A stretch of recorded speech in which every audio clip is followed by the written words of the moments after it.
오늘 우리에게 주신 하나님의 말씀은 창세기 37장 19절부터 20절까지의 말씀입니다. 창세기 37장 19절부터 20절까지의 말씀을 우리 다 같이 한 목소리로 봉독하겠습니다.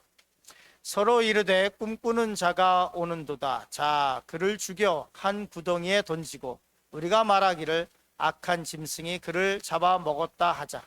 그의 꿈이 어떻게 되는지를 우리가 볼 것인지라 하는지라. 아멘. 오늘 하나님의 말씀은 창세기 37장인데요. 말씀의 제목은 꿈꾸는 자입니다. 창세기에는 4명의 믿음의 선진들에 대해서 기록해 주고 있습니다. 물론 그 전에도 믿음이 아주 출중했었던 분들을 이야기하지만 창세기 12장을 기점으로 해서 이 아브라함과 그리고 아브라함의 자손들에 대해서 이야기를 합니다. 지난번에도 말씀드렸지만 창세기의 구조는 천지 창조 이야기로부터 시작해서 그리고 노아의 홍수 이야기 그리고 바벨탑 사건이 기록되어 있습니다. 그러고 나서 거기에 많은 사람들이 기록되어 있는데 오래 산 사람도 있고 주님과 동행한 사람도 있고 많은 이름들이 등장합니다. 그러나 창세기 12장에 가면 딱 한 사람에게 집중하십니다. 아브라함입니다. 아브라함과 창세기 12장부터는 아브라함과 그 후손들에 대한 이야기가 성경 전체에 관한 이야기가 됩니다. 물론 그 후손이라고 하는 것은 우리도 포함합니다. 믿음의 조상 아브라함을 믿음의 조상으로 여기고 있는 우리를 포함한 또 신약시대의 복음의 증거를 통해서 복음을 받아들이는 사람들에 관한 이야기죠. 그래서 이 창세기에 4명의 믿음의 선진이 특별히 많은 장을 할애하면서 기록하고 있는데요. 37장부터는 본격적으로 이제 요셉에 관한 이야기가 시작됩니다. 요셉 그러면 우리가 번뜩 생각나는 것이 이 꿈꾸는 자, 또 꿈에 관한 것입니다. 그래서 요셉의 이 이야기 속에서는 꿈에 관한 것이 6번 등장을 합니다. 이제 37장에서 기록되고 있는 요셉이 꾸었던 2번의 꿈이 있습니다. 그리고 또 애굽에 팔려갔을 때 거기에 술관원과 떡관원에 관한 2개의 꿈이 있죠. 그리고 또 애굽 왕 바로가 꾸었던 2개의 꿈이 있습니다. 그래서 6개의 꿈이 기록되어 있습니다. 오늘 말씀 첫 번째 보려고 하는 것은 야곱의 편애에 대해서 말씀을 잠깐 나누려고 합니다. 창세기 37장 3절 말씀 우리 같이 한 목소리로 봉독합니다. 요셉은 노년에 얻은 아들이므로 이스라엘이 여러 아들들보다 그를 더 사랑함으로 그를 위하여 채색옷을 지었더니 라고 말씀하고 있습니다. 여기서 보면 요셉은 노년에 얻은 아들이므로 이렇게 기록하고 있는데요. 이 노년에 얻은 아들이라고 하는 것은 우리가 잘 아는 것처럼 이 야곱에게 4명의 아내가 있었는데요. 그 중에서 특별히 사랑했던 여인이 있습니다. 라헬이죠. 그 라헬이 2명의 자녀를 낳았습니다. 오늘 우리가 지금 보고 있는 것은 창세기 37장인데요. 이 37장 이전에 이 라헬이 베냐민을 낳다가 죽게 됩니다. 그러니까 이 특별히 야곱이 요셉을 더욱더 사랑했다라고 하는 말 속엔 아마도 이 라헬에 대한 사랑이 담겨 있을 것입니다. 라헬을 위해서 14년이라고 하는 중노동을 했으니까요. 그리고 그 라헬이 2 아들을 낳았는데 근데 베냐민을 낳다가 라헬이 죽었어요. 그러면 이 야곱의 입장에서는 베냐민을 볼 때마다 아마도 이 아이를 낳다가 죽은 라헬이 생각이 났을 것입니다. 그래서 아마 어쩌면 이 사랑의 마음이 베냐민에게 가다가 이렇게 멈췄을 수 있습니다. 그런데 요셉을 보면 한없는 사랑이 그에게 가고 있는 것을 봅니다. 그래서 요셉은 노년에 얻은 아들이므로 단순히 노년에 얻었다라고 얘기하기에는 베냐민이 또 있으니까요. 베냐민이 막내인데 막내보다도 이 요셉에 대한 사랑이 각별했던 것을 볼 수 있습니다. 그래서 성경에 뭐라고 얘기하고 있냐면 이스라엘이 여러 아들들보다 그를 더 사랑했다. 베냐민이 막내인데 막내에 대한 사랑이 좀 부모들은 다 특별한 것 같습니다. 막내인 베냐민보다는 이 요셉을 더 사랑했었던 이유가 아마도 라헬이 베냐민을 낳다가 죽은 사건 때문에 그렇지 않을까라고 하는 추측을 할 수 있겠습니다. 그런데 뒤에 보면 그래서 이 요셉을 위해서 채색 옷을 지었다 이렇게 기록되어 있습니다.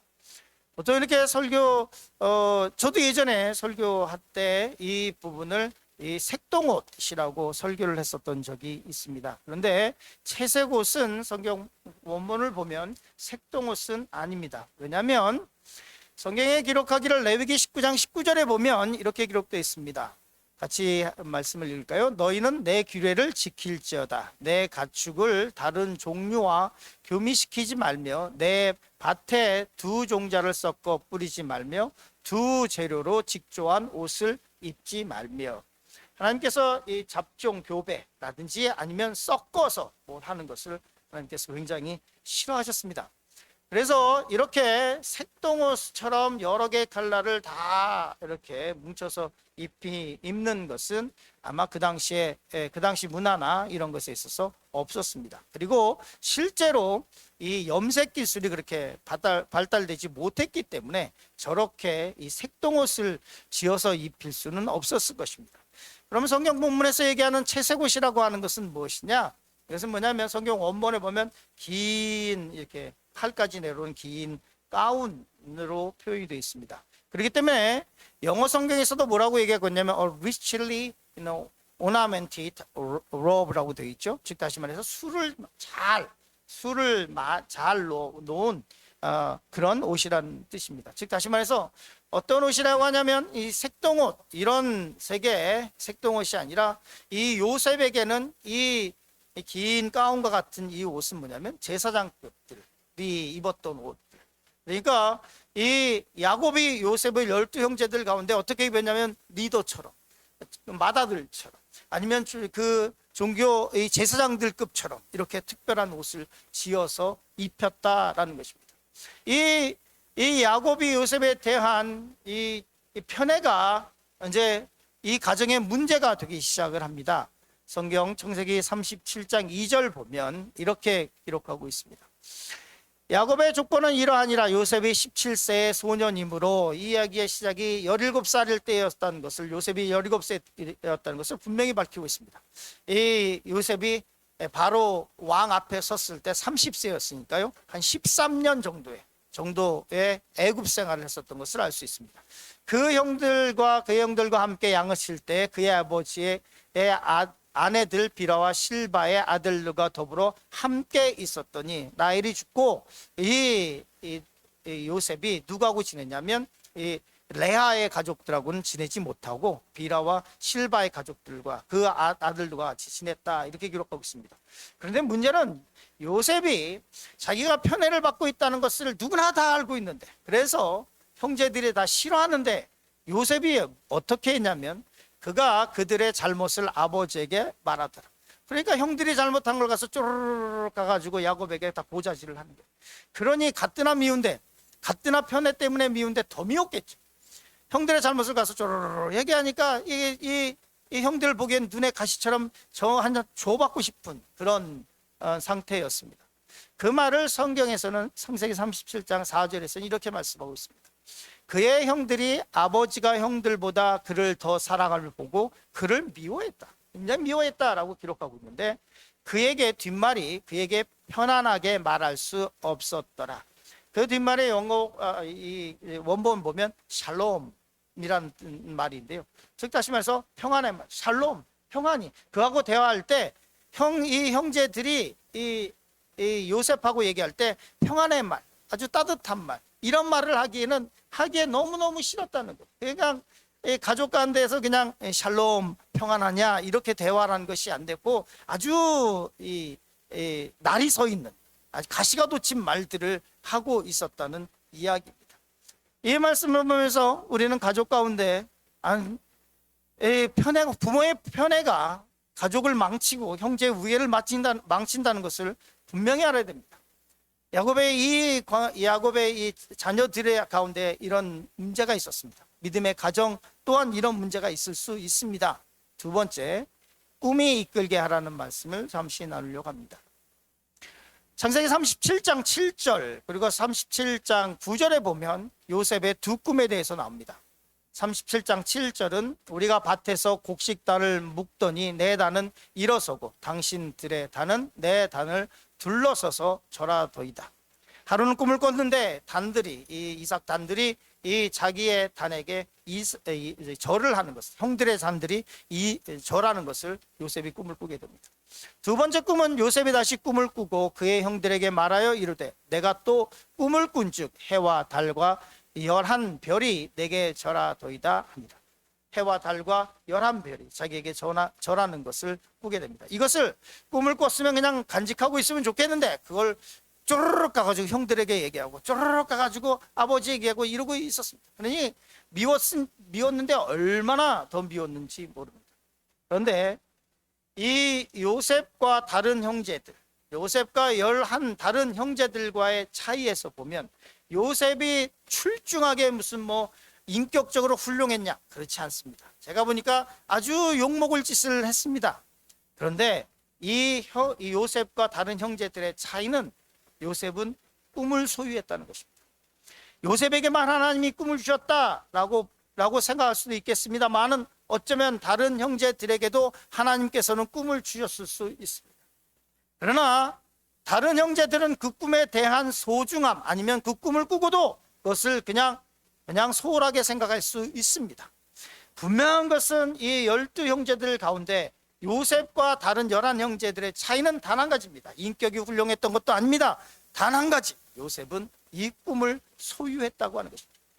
이 인격적으로 훌륭하진 않았지만 이 요셉이 꿈을 꾸고 그 꿈에 따라서 수많은 고생을 합니다. 그 고생과 연단 속에서 이 꿈을 이룰 만한 인격을 갖추게 되고 이 꿈을 이룰 만한 믿음을 갖추게 됩니다. 그리고 나중에는 그 꿈을 이루게 됩니다. 인격이 훌륭해서 하나님께서 착해서 꿈을 주신 것이 아니라 그 꿈이 요셉을 이끌어가게 되고 그 꿈에 맞는 연단과 고난과 훈련을 통해서 그 꿈을 이룰 수 있는 사람으로 변화되는 것입니다. 누구나 다 미국 땅에 올 때 또 누구나 다 인생에 대해서 자기 꿈을 꿉니다. 그러나 그 꿈을 쉽게 포기하는 이유는 그 꿈에 맞는 고난이 있는데 그 고난을 쉽게 포기하고 도망간다는 것입니다. 그렇기 때문에 그 꿈을 이루지 못한다는 것입니다. 이렇게 말씀하고 있습니다. 요셉이 이제 한 날 형제들에게 가죠. 그랬더니 이 형제들이 하는 말이 있습니다. 뭐라고 얘기하고 있냐면 요셉이 꿈을 꾸고 자기 형들에게 말하며 그들이 그를 더욱 미워하고 있었는데 어느 날 이 요셉이 형들을 보러 아버지의 심부름으로 찾아가게 됩니다. 이렇게 기록하고 있습니다. 서로 이르되 꿈꾸는 자가 오는도다. 여기서도 계속 뭐라고 얘기하냐면 꿈꾸는 자. 요셉과 그 형제들의 차이는 꿈을 꾸는 사람과 꿈꾸지 않는 사람들의 차이입니다.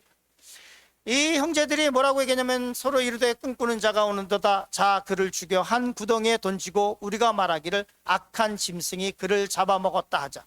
그리고 하는 말이 뭐라고 얘기했냐면 그의 꿈이 어떻게 되는지 우리가 볼 것이니라 하는지라. 이 요셉을 죽이고 이 형제들이 무슨 마음을 갖고 있냐면 제 꿈이 어떻게 되는지 보자. 자 보자. 제 꿈이 안 이루어질 거야. 제 꿈이 이루어지지 않을 거야. 그 꿈에 대한 시기와 질투가 있고 그것을 이 요셉을 죽여서 저 꿈이 어떻게 되는지 보자 라고 말을 하게 됩니다. 꿈을 소유한 사람은 그것에 따라오는 고난과 역경을 이겨낼 믿음과 힘을 가지고 있어야 됩니다. 꿈이 있다고 해서 그냥 이루어지지 않습니다. 그 꿈에 맞는 고난과 환난을 이겨내지 못하면 성경은 꿈만 꾸는 자라고 얘기합니다. 성경에 보면 이렇게 사진에 보면 우리가 잘 아는 사람들이 있죠. 빌 게이츠 있고 일론 머스크 있고 에디슨 있고 그리고 라이트 형제 비행기 만든 사람들 그리고 또 우리가 잘 아는 스티브 잡스가 있습니다. 다 꿈꾸는 사람들. 누가 이 시대를 이끌어 갔느냐? 꿈꾸는 자가 이 시대를 이끌어 갑니다. 이 사람들의 인격이 그렇게 훌륭했냐? 제가 볼 때는 그렇게 훌륭한 인격을 갖췄다는 것은 아닌 것 같습니다. 그러나 그 꿈에 대해서 도전하고 자기를 그 꿈에 맞춰서 연단했던 사람들이 리더가 됩니다. 성경에도 이렇게 기록하고 있죠. 여호수아 14장 10절 11절 보면 이렇게 기록하고 있습니다. 이것은 갈렙이 여호수아에게 얘기하는 것입니다. 이제 보소서 여호와께서 이 말씀을 모세에게 이르신 때로부터 이스라엘이 광야에서 방황한 이 45년 동안을 여호와께서 말씀하신 대로 나를 생존하게 하셨나이다. 오늘 내가 85세로 돼 모세가 나를 보내던 날과 같이 오늘도 내가 여전히 강건하니 내 힘이 그때나 지금이나 같아서 싸움에나 출입에 감당할 수 있습니다. 갈렙이 여호수아에게 얘기합니다. 이 산지를 달라고 얘기합니다. 뭐라고 얘기냐면 그날에 여호와께서 말씀하신 이 산지를 지금 내게 주소서. 당신도 그날에 들으셨거니와 그곳에는 아낙 사람이 있고 그 성읍은 크고 견고할지라도 여호와께서 나와 함께 하시면 내가 여호와께서 말씀하신 대로 그들을 쫓아내리이다 하니. 갈렙이 여호수아에게 얘기합니다. 내가 생존하는 이유가 40여 년 전에 내가 당신과 같이 이 가나안 땅을 정탐했고 그때 하나님께서 이 땅을 나에게 주시겠다고 말씀하셨고 그리고 뭐라고 얘기했냐면 이 40여 년 동안 여호와께서 말씀하신 대로 나를 생존하게 하셨나이다. 그 꿈을 꿈고 45년 동안 내가 지금 살고 있는데 이 갈렙이 여호수아에게 지금 내게 이 땅, 이 산지를 나와 내 족속에게 주십시오라고 얘기합니다. 그런데 뭐라고 얘기했냐면 오늘 내가 85세 노인입니다. 그런데 모세가 나를 보내던 날과 같이 오늘도 얼마나 건강관리를 잘했으면 오늘도 내가 여전히 강건하여 내 힘이 그때나 지금이나 같아서 싸움에나 출입에 감당할 수 있으니 지금 이 산지를 내게 주소서라고 얘기를 하고 있습니다. 꿈만 꾸면 성경은 꿈만 꾸는 자라고 얘기합니다. 꿈이 있다면 그 꿈을 위해서 그 꿈 때문에 다가오는 역경과 환난을 이겨낼 믿음이 있어야 되고 힘이 있어야 되고 그리고 그 꿈에 맞춰서 삶을 픽스할 준비가 돼 있어야 됩니다. 오늘 방송을 통해서 듣는 모든 우리 성도님들, 특별히 새벽 예배 때 7, 8분들이 들어와 계시는데 자녀들에게도 이 말씀을 전하시면서 꼭 요셉의 이야기들 속에서 우리 자녀들이 꿈꾸고 그 꿈은 그냥 주어지는 것이 아니라 고난과 함께 올 텐데 그 고난을 묵묵히 이제 내일부터 시작되는 요셉처럼 이겨내가면서 우리에게 꼭 필요한 차세대의 리더로 길러내시길 간절히 축원합니다. 다 같이 주기도문하겠습니다. 하늘에 계신 우리 아버지요, 이름이 거룩히 여김을 받으시오며 나라가 임하시오며 뜻이 하늘에서 이루어진 것 같이 땅에서도 이루어지이다. 오늘 우리에게 일용할 양식을 주시옵고 우리가 우리에게 죄 지은 자를 사하여 준 것 같이 우리의 죄를 사하여 주시옵고 우리를 시험에 들게 하지 마시옵고 다만 악에서 구하셨소서. 나라와 권세와 영광이 아버지께 영원히 싸움나이다. 아멘. 우리 다 같이 주여 한번 부르고 기도의 소원을 가지고 주님 앞으로 나가겠습니다. 주여! 오신 아버지 하나님, 주님의 은혜 감사합니다. 이 시간에 아버지 하나님 우리의 기도의 제목을 가지고 주님 앞으로 나아갑니다.